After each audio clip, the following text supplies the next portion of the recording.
Imagine a world where criminals run everything without any repercussions. They monopolize the businesses, the dollar, your job, and the weapons.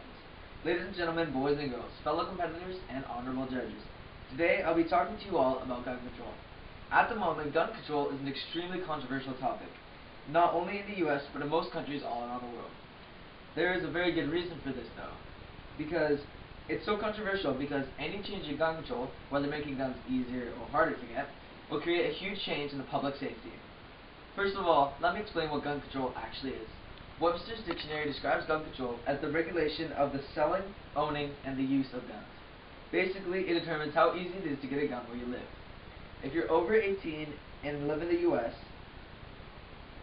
and don't have a criminal record, you can simply go inside any gun store and buy a pistol. However, for anything more powerful than a pistol, like a high-powered rifle, you have to get a background check to determine if you're a criminal, and you must register for a gun permit, which involves taking gun safety classes. And after passing those, you must wait at least 10 days for your permit to come in the mail. Finally, after all that, you can get a high-powered rifle. Or you can do what unfortunately a large number of people are doing nowadays, and buy a rifle illegally on the streets, which is basically the black market for guns.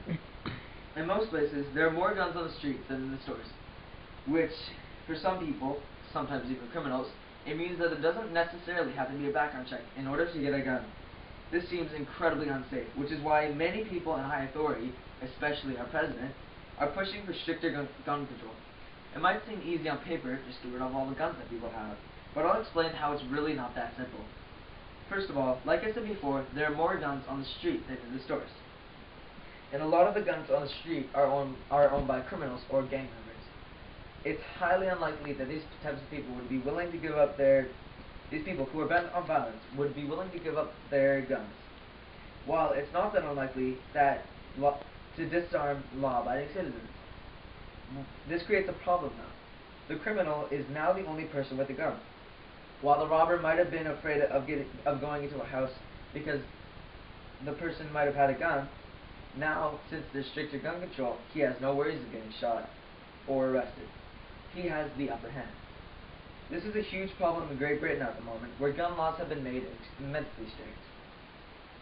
Obtaining a gun license in Britain is a long and complicated business. Every stage of the process is designed to reduce the likelihood of a gun falling into the wrong hands. It first starts with an application form, asking the participants specific questions to why they want the gun, telling them they need to show good reason.